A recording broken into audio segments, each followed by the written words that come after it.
delighted to welcome you all here. Such an impressive number. I'm really pleased that so many people at the start of term are focusing on their professional development and thinking of their students, as we all are at this time of the year. British Council School has been in operation since 1940. We used to be in the Palacete in General Martinez Campos.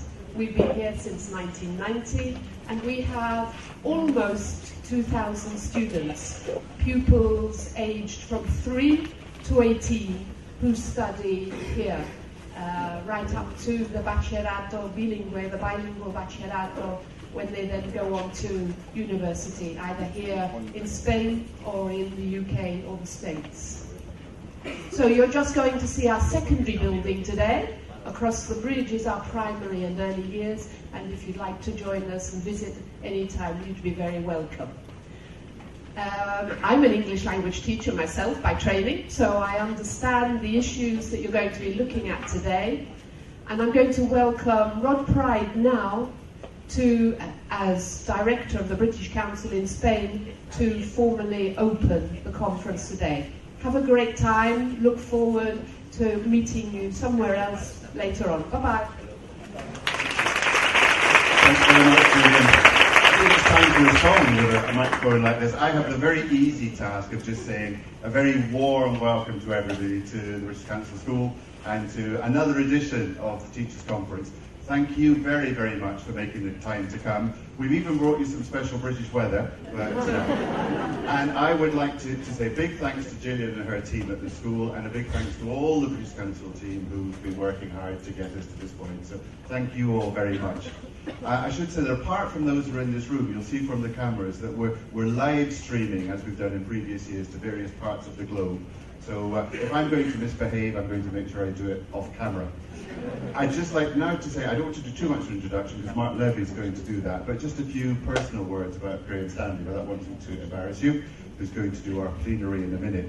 Graham Stanley is definitely one of the leading lights in the whole world of technology and language learning and teaching, coordinator of the Learning Technology Special Interest Group at IATEFL, and a very well-known and rising author. I'm very pleased to say that this year Graham won the equivalent of an Oscar, an Elton, which is the British Council's awards for very innovative work in language learning and teaching.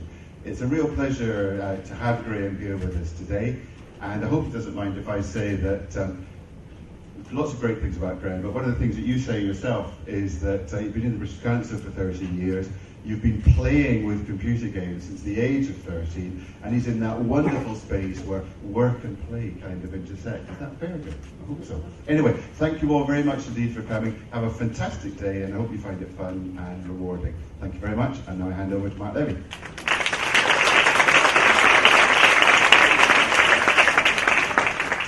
Hi, hello. I'm not going to do another welcome, but great to see so many old faces again. I just need to take you through some housekeeping and then pass it on to Graham. So I've got a list of things. I'm going to forget half of them, but we'll try. You've got your packs, yeah? And in your packs you've got a variety of things. You'll see some information on our Language Rich Europe project, which is a project that is looking at multilingualism, plurilingualism in Europe. If you're interested in that project and you want to be involved in how we're looking at education through that project, then please go and visit us on the desk, our British Council desk, and there's information there about the project. And also, for those of you who want to come to any of the events, there's a place where you can sign up as well. So that's Language Rich. You'll also see there's a pack from Microsoft, who've given us some information about some of their free learning tools for teachers and schools. So that's information that's also in the pack, which you might find interesting. You'll find, as always, our scorecard, our feedback sheet. And if you want a certificate, then we do a swap. You give us some feedback, we give you a certificate. There's no certificates without feedback, so it's up to you. And then you can give those in again. I think it's at the desk as well upstairs as you leave. No, on the desk, the same desk that you signed in, that you registered on. They'll be set up in exactly the same way. Okay, so that's that. You'll see around the building there are banners advertising some of our new learning apps, mobile applications for mobile phones and for iPads and tablets. And they've got QR codes. I think there's also information in the pack, so you can go straight to some of those apps download them and play with them. Not during Graham's session, but at other times. But it'd be nice if you want to try out some of those. Important information, fire exits. If the alarm does go off, in a very unlikely case that it does, given the weather, we're out there in the rain if you're downstairs. If you're in the canteen afterwards, in the canteen, that's where we'll have the coffee break, and all the publishers are up there. And again, it's straight out to the football pitches from there. If you're on the ground floor, then it's through the volleyball court, which is just above us, and again down the stairs to the football pitches. That's the exits. There will be bells that you'll hear to start the sessions. The first bell will be for the 11:10 session.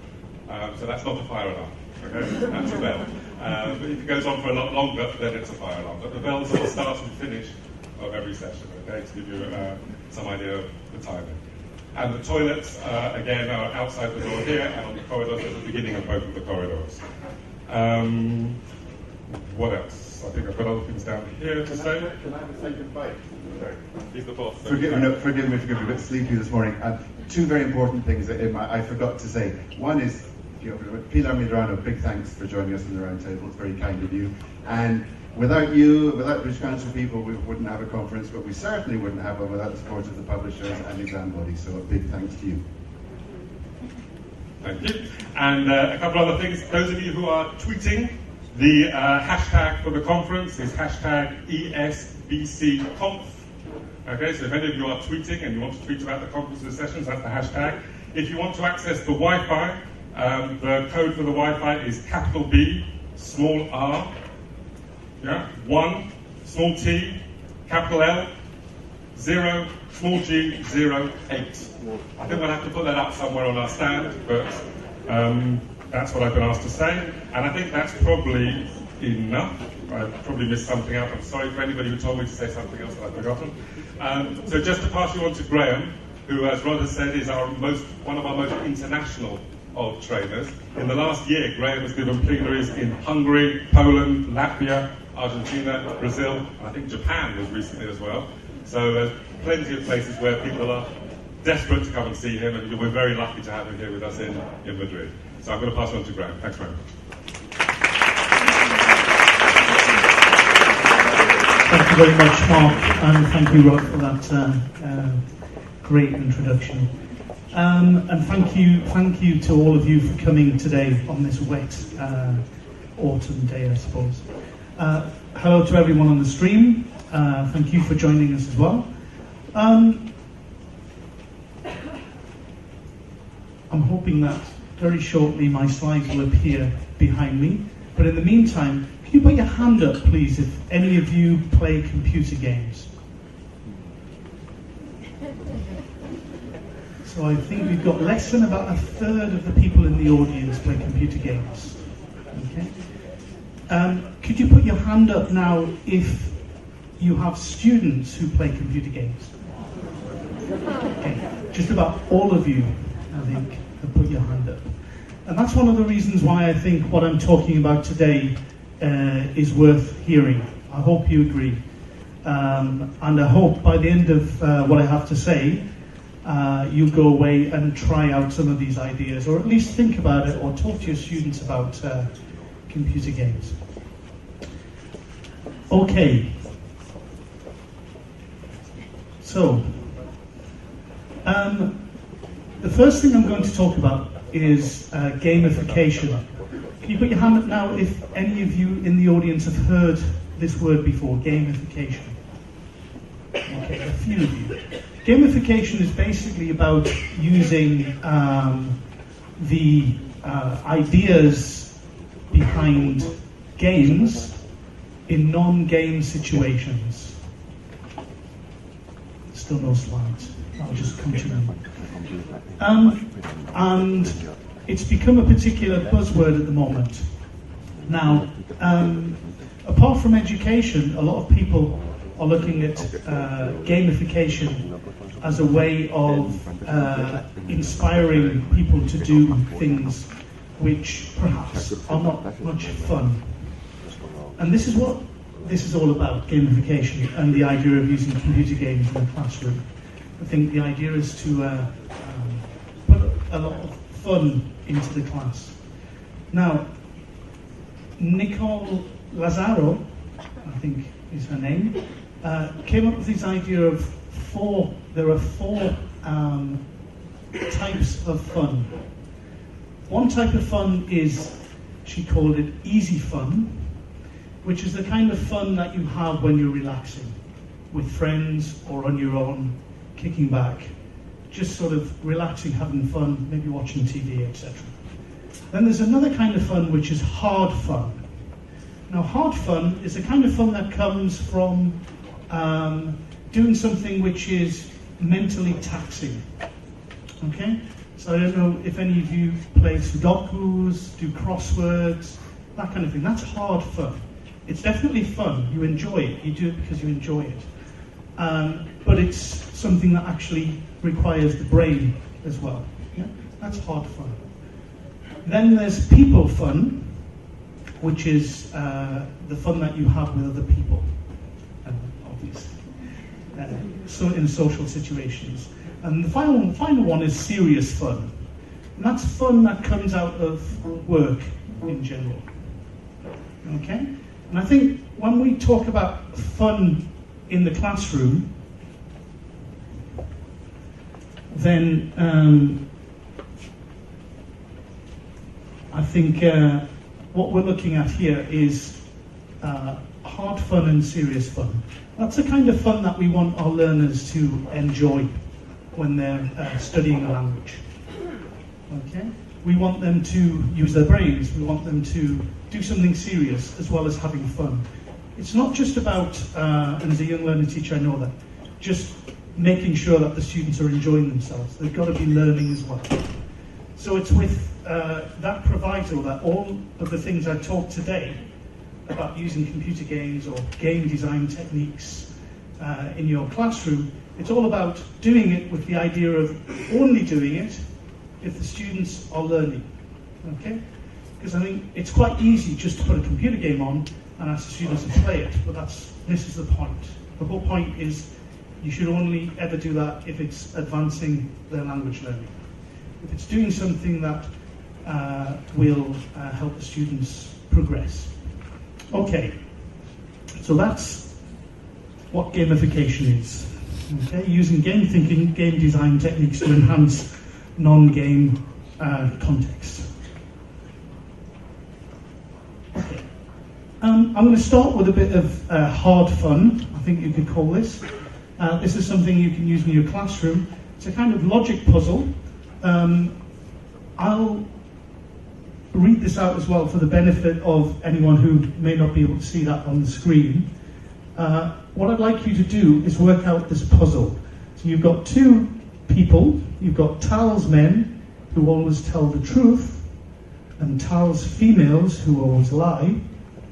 And then you've got Fru males, who always lie, and Fru females, who always tell the truth. My question is, could you think of a simple question to ask one of these people, which would only be answered yes if the person is a Fru male? Okay? If you could turn to the person sitting next to you and see if you can work that out just for 30 seconds or so. I'm not going to give you a lot of time.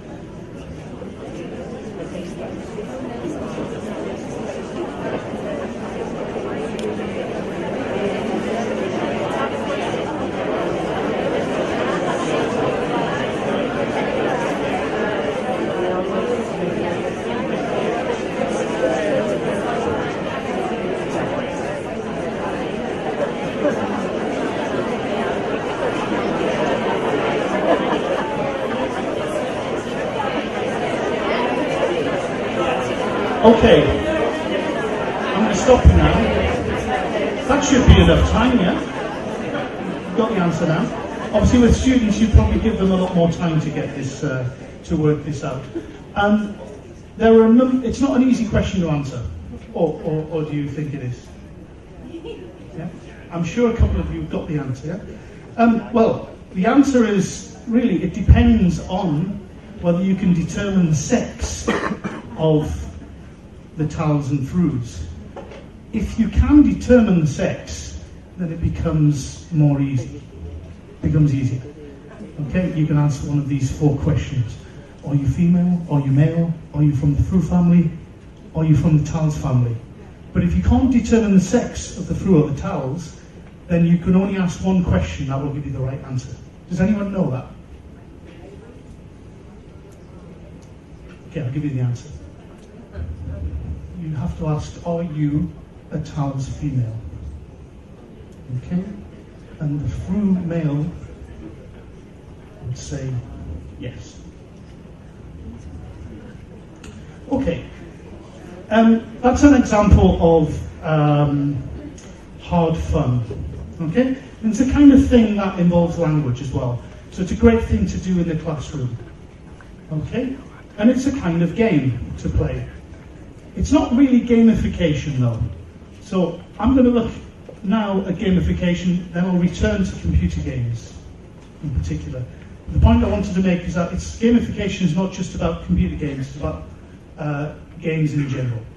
Now, there are lots of different applications of gamification that have to do with different areas of work and other things. I'm not really going to talk about much of those today, if any, but what I will say is that if you are particularly interested in learning more about gamification in general, then there's a fantastic course which is free to take at the moment, which is this one here. It's run by Coursera, and I can see some of you writing down links and stuff. This presentation is online. You can have a look at it after I've spoken later today or tomorrow or whenever, and I'll give you the link to where you can find it at the end of my session. So, why play games? Why be interested in using games with students? Well, I think there are various reasons for that. First of all, games are a kind of more natural way to learn than traditional classrooms, as Clark Aldrich puts it here. And they're also something which have been around, games have been around a lot longer than classrooms. It's also, you've probably noticed the rise in popularity of computer games as a medium. As computer games get better, and they've got a lot better over the last 5 years, even over the last couple of years, they've got a lot more realistic, a lot more sophisticated, then more and more people are playing them. As Rod said, I've been playing games since I was 13. There was a sort of period in my 20s and early 30s, and I kind of, was a little bit embarrassed about saying that I played computer games.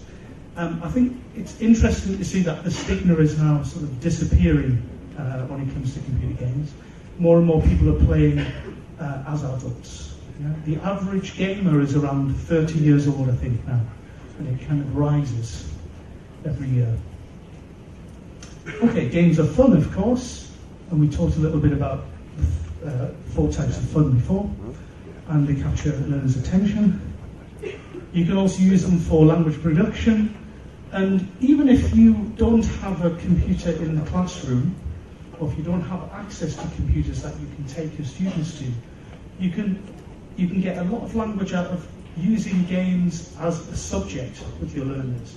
Talk about games, find out what games they play, what do they do, get them to talk about the characters, the worlds, the situations. There's a lot of narrative there. So the average console game takes about 100 to 300 hours to finish.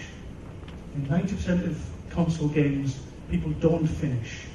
But that's a lot of time that a lot of your students are spending in these environments. So they become a lot more vivid to them as examples. The characters and the worlds that they play in are fantastic examples for you to use if you want language production from students, I think. As I hope I'll show you a bit later, games you can adapt for language teaching as well. So if you do have access to computers in the classroom or a computer room that you can take learners to, then there are lots of things you can do. Miles Berry in the UK did a survey in his school, secondary school, about things that the students did with technology at home that they liked.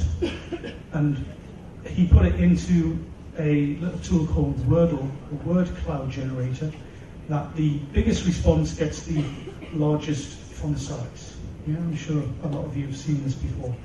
And you can see clearly that the favourite thing that these students did at home was play games.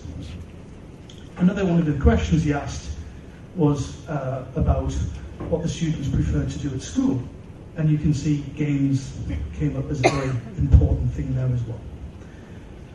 Okay, so that's the why. Let's move on to the what and how. Again, if you're a teacher who doesn't have access to a computer in the classroom, you can still gamify your classroom.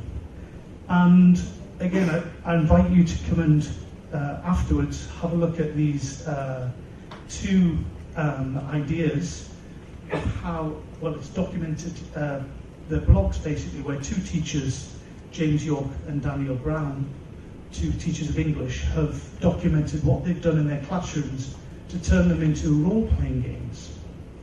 So why would you want to do that? Well, partly it's about fun, but it's also about the way we grade students. Okay? The way we grade students, pass, fail, A, B, C, D, to a large extent, some teachers believe that is very demotivating. And both James and Daniel have decided to take on board the idea of grading that comes from games, the type of grading that goes on in games, instead of the grading that's typically used in school. What that means is all of the students start off with 0 XP. XP stands for experience points. This term comes from role-playing games. Okay? And whatever the students do, they earn experience points. So if they do some homework, they get some experience points. If they answer things in class, they get experience points. Okay? All of the positive things that they do earn them points. Okay?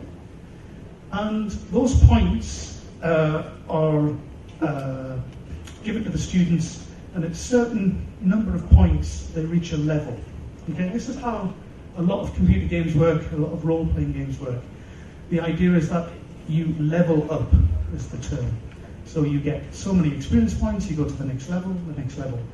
It's kind of competitive within the classroom environment, but it's more about the individual, because each student knows that it's up to them how many points they get, because it's very much a matter of if they do more work, they get more points.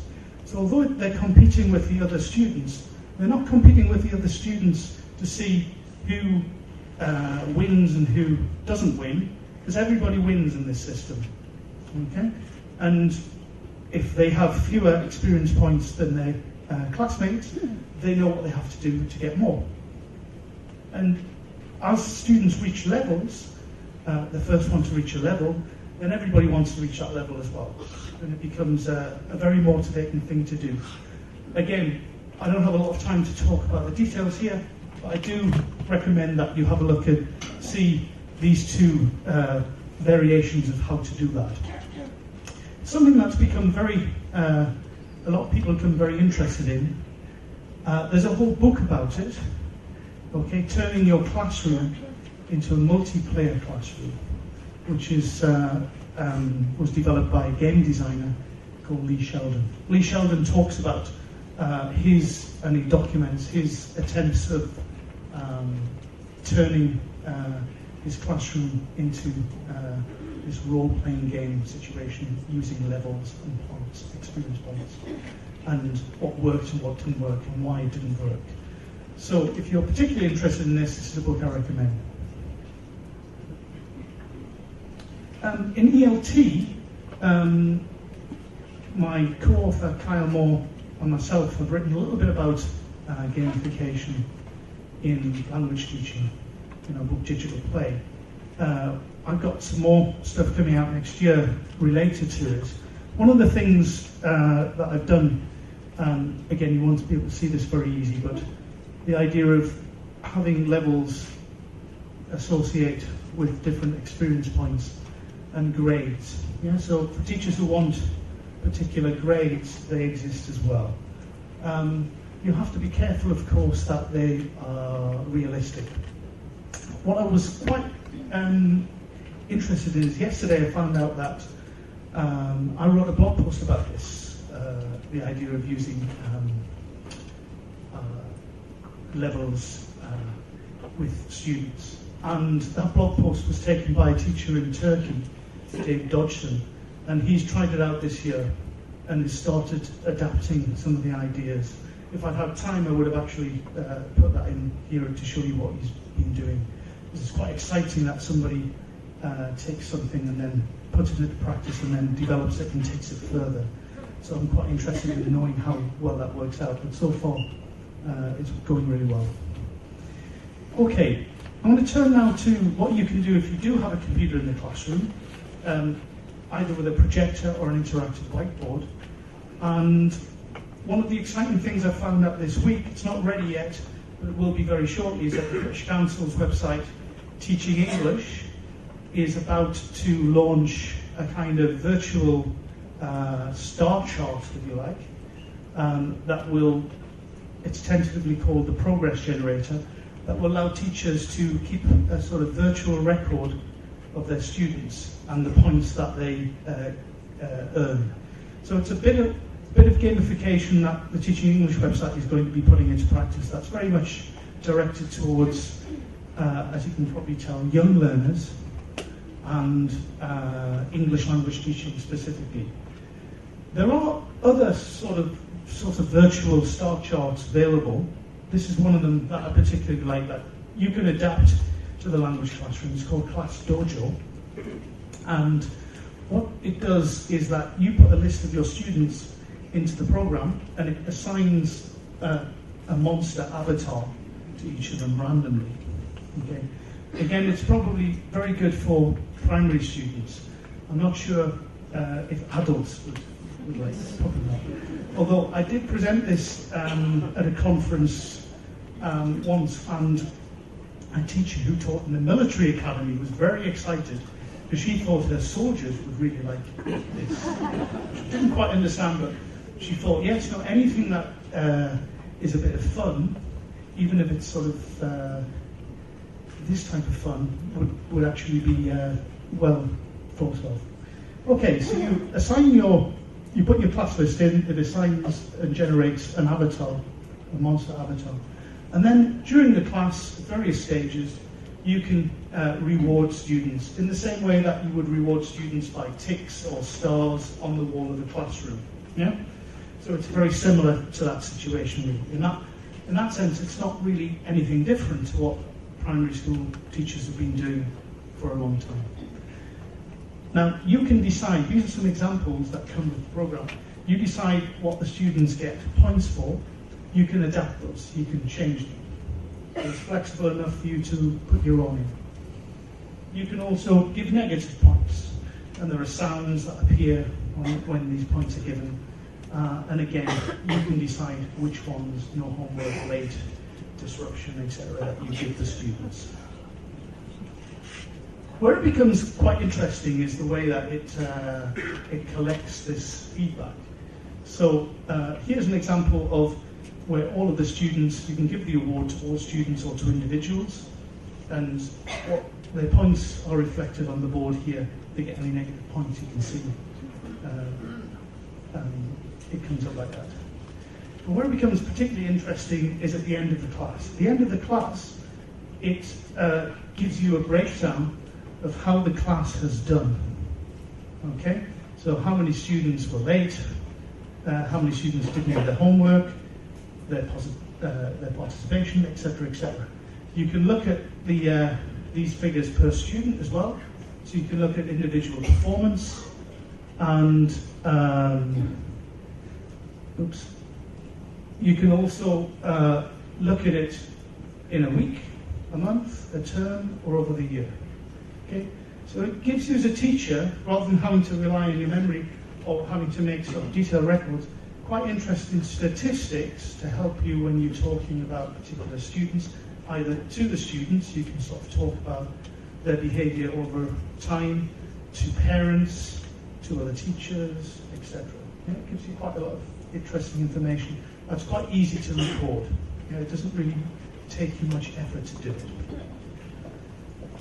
Okay, for all the kids, what I showed you before of the teachers who are sort of adapting their classes to using role-playing game systems, well, there is a system called Chore Wars, which can let you adapt. It's not ideal, I have to say, for the language classroom, but it does let you use the system in the language classroom. I've tried it out with one class.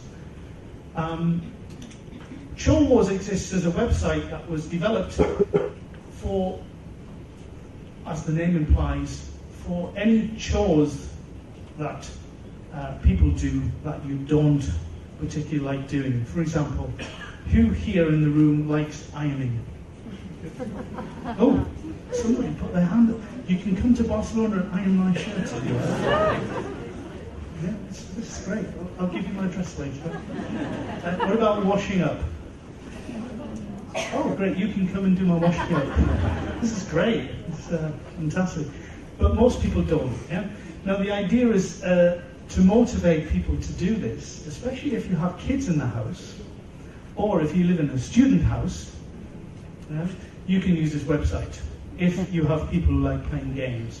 So basically you assign tasks to chores, and people in the house get points for doing those chores. There's an interesting anecdote of a student house situation where one of the flatmates, she said that her 3 male flatmates never did anything in the house. She discovered this, and her situation in the flat was completely transformed. She found that her flatmates would compete with each other, sometimes getting up at 6 a.m. in the morning to clean the kitchen floor on a Friday, just so they could get the points. It's true. And so this changed her life. Okay, anyway, that's a way you can use it to gamify your domestic arrangements, to do all the chores, to get your children or the people you live with, if they don't do chores, to do more chores if they're into games. Okay, but how can you do anything in the classroom? Why? A couple of years ago now, I was teaching a group of teenagers preparing themselves for the first certificate exam, and the last stretch, so they were doing lots of exam practice activities, and they were really quite getting a bit bored with it, because it's pretty much into the kind of things that they needed to do was to really sit down and do lots of these activities to get better at the exam, the parts of which they were weak at. So I found this time, and I decided to set it up as a game. And I knew half of the students in the class were avid gamers. They played role-playing games. And what I did was I assigned, these are the students, they chose their avatars, they chose their names, they set up their accounts. And then what you do as the teacher, again, you might not be able to see this very well, but you can assign adventures. You assign adventures for your students to do. So in the case of the house, cleaning the floor would be the adventure. Doing Graham's ironing. In the case of my class, and what it was doing particular parts of the first certificate exam, because I wanted to encourage them to do more at home. And so they could have perhaps had more imaginative names, these adventures. I mean, I think the next time I do it, I'll do more imaginative names, but I basically just use the parts of the exam. So one adventure was the reading part 1 adventure. Writing part 1 adventure. And for each of these adventures, I could specify how many gold pieces they would get for completing it, how many experience points they would get for doing it as well. And this became an interesting way of talking about the exam, a different way, because we sat down and I showed them this system, and we talked about, okay, the most difficult parts of the exam we should give more experience points to, because if you do that, you get more experience points. And so it was a way of making talking about which parts of the exam were difficult more interesting. How did it go? Well, half of the class, as I said, were role-playing gamers, and they loved it, and they used it. The other half sort of looked at me as if I was a bit strange. Okay. So I kind of didn't make it, after I introduced it, I didn't make it a highlight of the class. My idea was if they really took to it, then I would have sort of made that more of a thing in the class. As they didn't, I kept on referring to it, but at the end of the class. I would take note of what they'd done, and I would enter the points. So it became a way of me recording their results with comments, because I could do that, writing the results in tests with the comments, and I could look at the chart with their points as an overview to show them how well they were doing. And look again, I haven't got a screenshot of this, but you could look at the specific parts of the exam, the specific adventures, and see what they were doing well as well. So it's just another interesting way of presenting something which is a little bit dry.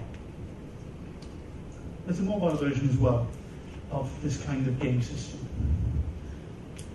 Okay, I'm going to turn now, that's basically gamification, so taking ideas from game design and adapting it to the classroom. I'm going to look now at some actual computer games and what you can do in the classroom and how you can use computer games with students to practice language. And if we have time, I'm going to get Gabriel here to be my guinea pig. We can't go. We can't? Okay. I don't think we've got time, unfortunately. I was going to get him to play a couple of computer games, but never mind. Okay, so I'll just talk about them anyway. You can use computer games and adapt them. This was the whole point of our blog and our book, is that, again, coming back to what I was talking about earlier, the whole point of doing this is only if it furthers your aims in the classroom. Yeah? If it makes the students practice more, or if it's a different way to do writing or reading, if you think it's going to motivate them, then it's a good way of doing it. It's not only about young learners, it's also about teenagers, adults can also benefit from this. Okay, first game I'm going to show you is particularly good for adults or late teens, and it's quite a challenging game language-wise. So you can play it and adapt the language in the classroom, or you can actually deal with the vocabulary it looks at. It's called Spent, and it's a game that was developed by a US charity that wanted to raise awareness about what it is to be unemployed in the US. Okay, so they want to sort of make something that was kind of fun but educational. Okay, and again, this kind of fun is a very serious fun, yeah, because unemployment obviously is not fun for anyone. So what it does is that you have to survive a month on a particular salary, and you have to make some difficult decisions. It's a reading game. So all it is text. It's animated text with sound. And again, I was going to get Gabriel to play it, but we won't do that. And it comes up with different dilemmas. So first dilemma is you're out of work, you need to find a job very quickly, and you have a choice of 3 jobs. Each one has a different salary, different working conditions, different requirements, etc. And you have to make a decision which job you want to do. Okay? And that's the basic how the game starts. So how you can play it in the classroom, you could set it as homework and the students just play it and then they tell you, write about it or discuss it afterwards. Or you can play it in the classroom to generate speaking. You divide the students into groups, and whatever the dilemma is on the screen, you ask them to talk about the dilemma and make a decision, group decision. Then you ask the groups, and if there are any differences in opinion about what to do, you would get them to give their reasons for deciding their choice, and then you take a vote. That's basically it. It's a great thing because there are lots of dilemmas. So if there's something which is not controversial or easy to decide, you just move on. Just move on to the next. And when I played it in my class for the first time with a group of teenagers, it led to probably the most interesting discussion we had all year, which is one of the reasons why I became a fan of this game. When we got to the point about the family pet. Okay? So the family pet is sick. That was the dilemma. And you had three choices. You could either pay for medicine for the family pet, which cost a certain amount of money. You could, remember the second choice now, but the third choice was you could have the pet put down. Okay? Now, interestingly enough, I found the reasons for this were two. The students playing the game, there were two very different mindsets. There were students who were playing the game who had the objective to finish the game. So they were kind of divorced from the game. And what they wanted to do is that they wanted to make the decisions that were the right decisions so they would win the game. Okay? That's a kind of ambitious player's point of view. And then you have the other type of player in the classroom, who are the players who are in the game. And they're making the decisions based on what they would do as human beings. That's like the empathetic point of view of playing. So you can play this game in two ways, either ambitiously or empathetically. And this is where we had the big discussion, because the ambitious players just said, put the dog down, we don't have the money. Yeah, because they knew that the whole point was to survive. It's a computer game. No dog was actually going to die. Yeah. So, I like to think that my students weren't called to sort of actually think that. I hope so. But and the other students were like, it's our family pet. You can't put the dog down.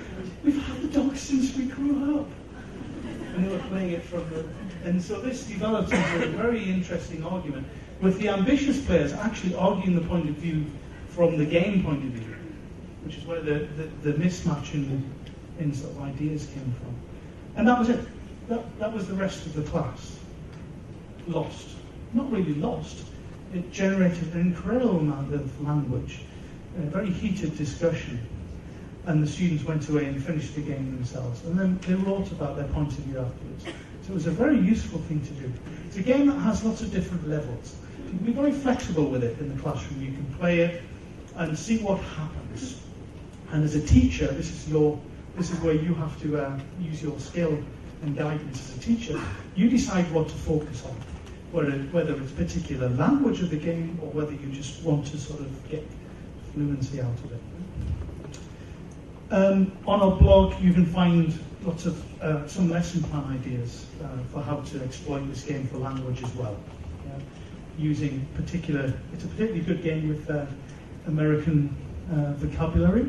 There's a lot of very rich American vocabulary in there. Okay, another game that you can play is a game that has a narrative. And this is one, and again on our blog we have lesson plans for this. It's called Heather. You take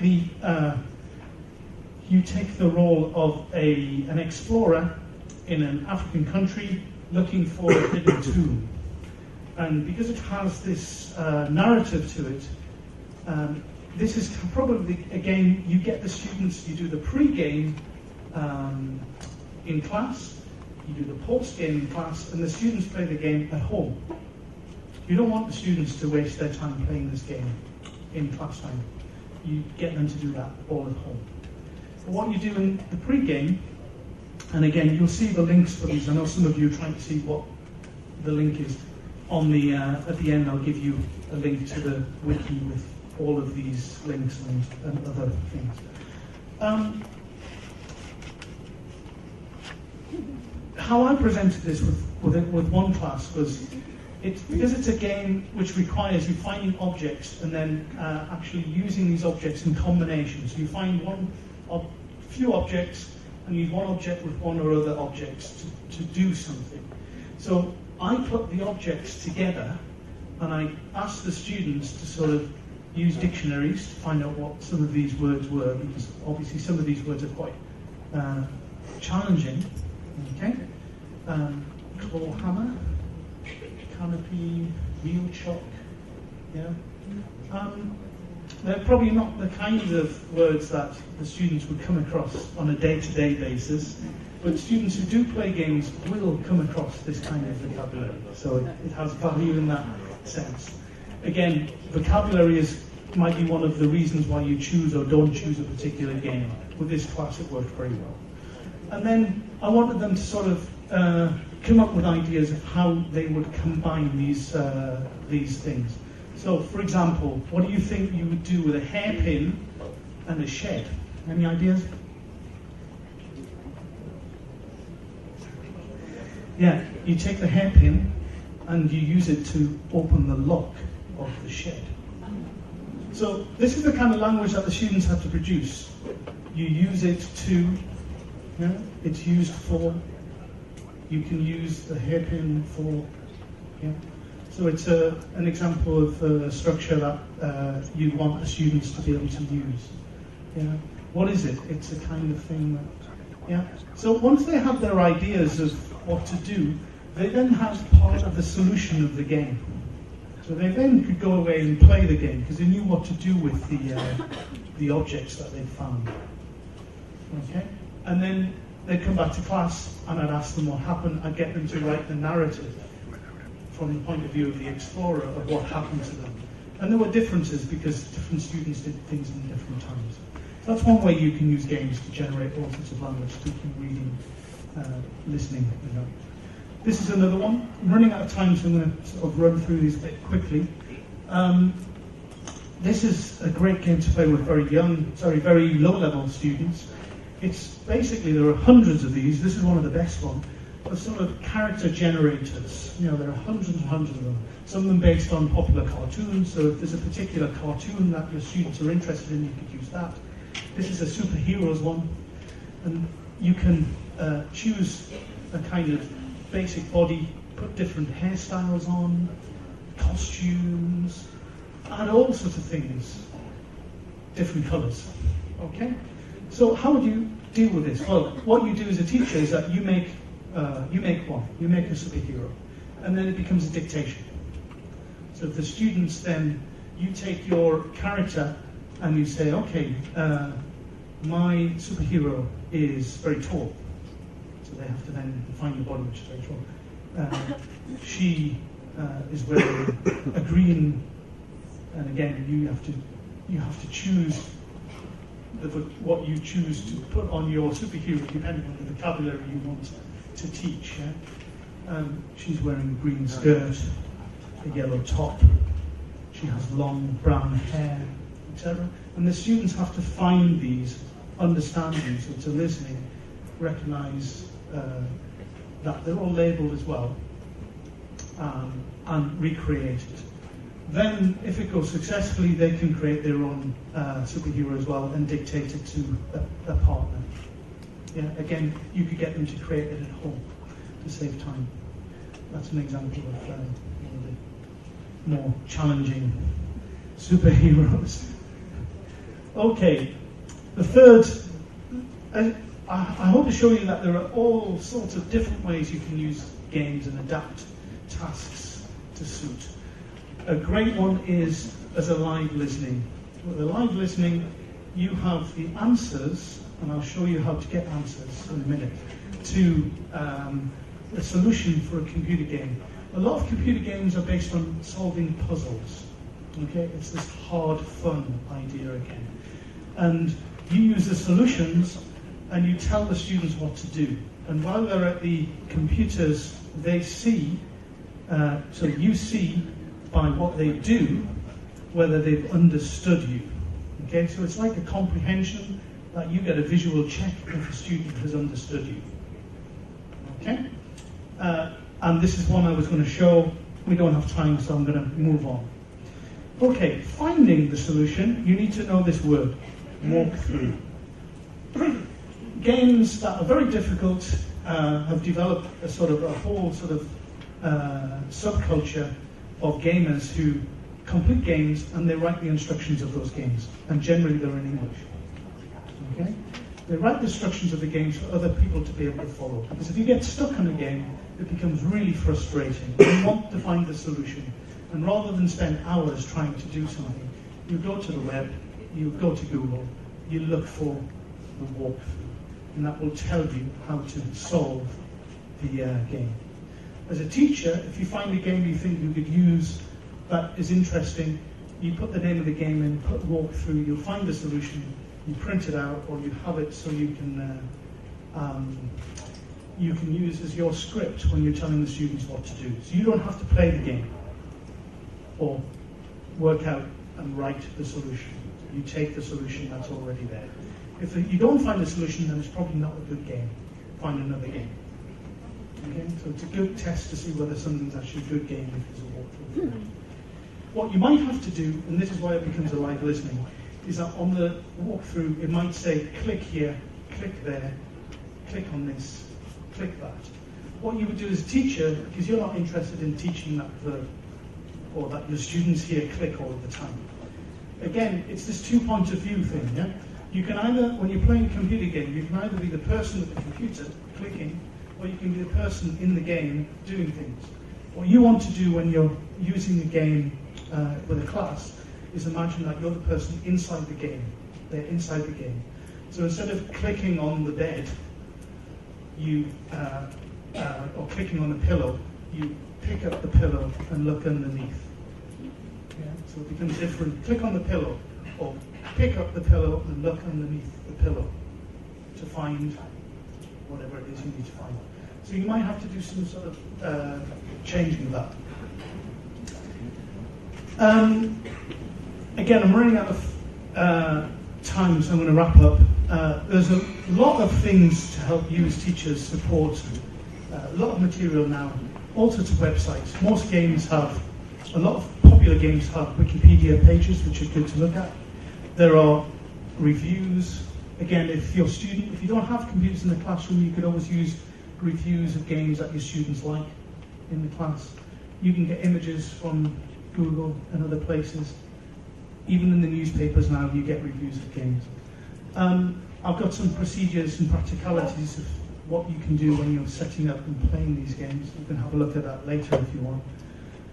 And some books I recommend if you're particularly interested in it. On the link that I'm going to give you now, there's actually a 12-page introductory booklet about gamification and using games that I've sort of gathered together for you if you want and are particularly interested to take something away so you can start using it in class. And that important link is the one that's obscured at the bottom of the... I'll read it out to you. It's actually one word, learning through digital games. So learning through digital games .wikispaces.com. And there you can find this presentation, the booklet I talked about, and lots of other things related to games. One word, learning through digital games